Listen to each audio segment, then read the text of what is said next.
Hello, welcome to the chemistry course. Last class we have discussed about introduction of polymers and classification of polymers. And next coming classes I am going to discuss determination of molecular mass of macromolecules, that is polymers, by different method. According to our syllabus, we have two methods. One is viscometry, another one is Donan membrane equilibrium. Let's start with first one, viscometry method. Determination of molecular weight of a polymer by viscometry method. And for that, the instrument required to measure viscosity is Ostwald viscometer. And next slides, I will show how to use Ostwald viscometer. First, we will take a relationship how we can determine molecular weight of polymer with viscosity data. Viscosity of polymer solution empirically related to molecular weight of polymer, which was given by Mark-Howing equation. From Mark-Howing equation, the relationship between intrinsic viscosity and molecular weight of polymer or macromolecule is given by intrinsic viscosity equal to K m power A, and here eta represents intrinsic viscosity, K and A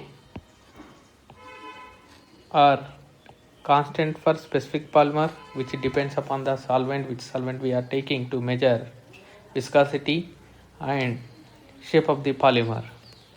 M is molecular weight of polymer. So by knowing intrinsic viscosity, we can calculate molecular weight of polymer, and here K and A are constants. It is very specific for polymer. By these two we can calculate for solvent by taking known polymer molecular weight. So how we can calculate intrinsic viscosity? So intrinsic viscosity we cannot calculate directly, but by taking Ostwald method we can calculate relative viscosity. Intrinsic viscosity is determined by measuring relative viscosity at several different concentration of polymer solution. After calculating relative viscosity, we convert the data into specific viscosity, and thus extrapolating the specific viscosity of different dilute solution to zero concentration, we get intrinsic viscosity. So let's see how we can approach from relative viscosity to intrinsic viscosity. The relative viscosity is a ratio of viscosity of the solution to the viscosity of the solvent, and eta R represents relative viscosity of the polymer solution equal to eta and eta naught. Here eta is viscosity of polymer solution,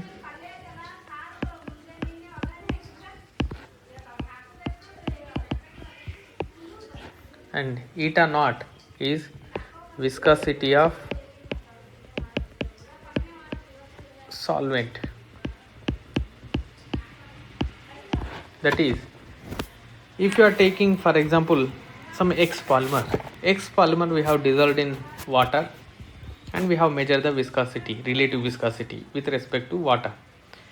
Now that polymer solution viscosity we call it taken as a eta, and eta naught is viscosity of the water, and the ratio of the viscosity of the solution to the viscosity of the solvent is called relative viscosity.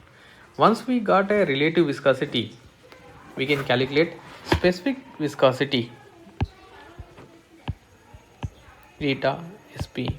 Specific viscosity is equal to viscosity of the polymer solution by viscosity of the solvent minus 1 gives specific viscosity. So I can write here in this fashion, and this is equal to specific viscosity. Once we got a data of specific viscosity, if we divide specific viscosity by concentration, we get reduced viscosity. Reduced viscosity is equal to the ratio of the specific viscosity, that is eta Sp, to the mass of the concentration of the solution, polymer solution C, which gives reduced viscosity. The intrinsic viscosity is the ratio of solution specific viscosity to the concentration of the solute, which extrapolated to zero concentration, which gives intrinsic viscosity. The intrinsic viscosity eta equal to the ratio of the solution specific viscosity to the concentration of this polymer solution, which is extrapolated to zero concentration, that is limit C tends to 0. What is the value we get? That is equal to intrinsic viscosity. This is nothing but limit C tends to 0 reduced viscosity. So when we are calculating reduced viscosity at infinity dilute solution, that is we are assuming the concentration of the polymer solution is 0, and whatever the viscosity it shows, that is equal to intrinsic viscosity of the polymer solution. Once we know the intrinsic viscosity of the polymer solution, then we can calculate molecular weight of the polymer by using intrinsic viscosity equal to K into M power A equation. Then how we can calculate relative viscosity? Relative viscosity we can calculate by Ostwald viscometer, and this is the typical Ostwald viscometer, which is a typically U-shaped tube which consists of two bulbs. So let's take C bulb. This bulb is reservoir, and we are taking a fixed volume of solution and solvent. X polymer we are taking in water. Here our solvent is water and X is a polymer, and we have to take a different dilute solution of polymer. And once we have prepared, let's take first water. Then we have to take in the bulb A fixed volume, let us assume 10 ml. Then we have to suck to the above mark A, and we have to adjust with this mark. Then how much time taken to travel the solvent from A to B, we have to measure. After taking this, then we have to take a different dilute solution of polymers, and we have to repeat the experiment. How much time taken for the X concentration, Y concentration of polymer solution, Z concentration. Once we have calculated the relative viscosity, and the relative viscosity we can calculate, the formula is viscosity of the polymer solution by viscosity of the solvent equal to density of the polymer solution and time taken for the polymer solution to A to B point by density of the pure water and time taken for the pure water. And here we are measuring the densities and time taken for the flow of the solvent from A to B of polymer solution. T naught is for pure solvent. When we substitute this, we get a relative viscosity, and here eta by eta naught, it is nothing but relative viscosity.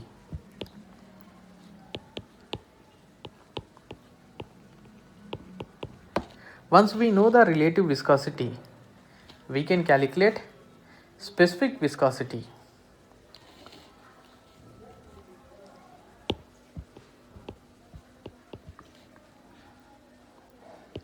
And relative viscosity minus 1. After specific viscosity, this data we are converting into a reduced viscosity equal to the ratio of specific viscosity to the concentration, which gives reduced viscosity. So whatever the concentration we have prepared this solution, we have to divide that viscosity parameter, we get reduced viscosity. And once we know the reduced viscosity, then we can calculate intrinsic viscosity of the molecule. Let's take a graphical method. If we plot a graph specific viscosity by concentration into concentration. So I am taking on y-axis the ratio of specific viscosity to the concentration, on x-axis concentration of the polymer solution, which gives a straight line, that is the viscosity is related to the concentration. Concentration increases, viscosity also increases, which gives a straight line. And this straight line, if we extrapolate it on y-axis, so this is the c equal to 0, and this whatever the intercept which comes, it is equal to intrinsic viscosity. So by knowing the intrinsic viscosity, we can calculate molecular weight of the polymer. So here Ka we can calculate by taking known polymer molecular mass, and we can measure the K and A. And intrinsic viscosity we are calculating from relative viscosity. How we can calculate K and A? By known polymer molecular weight. Now I am taking a logarithm for this expression. Log eta intrinsic viscosity equal log K plus A into log M, and we are taking a different concentration, and this is there in the form of y equal to mx plus c. If we plot a graph which follow the straight line, if we extrapolate, the intercept is equal to a log k value and the slope is equal to a. So by knowing these two, we can calculate molecular weight of the polymer. In conclusion, the molecular weight of polymer we can determine by Ostwald viscometer by measuring series of polymer solution plus the pure solvent viscosity, which are related to the molecular weight. After measuring the relative viscosity, convert the data into intrinsic viscosity and substituted in Mark-Howing equation.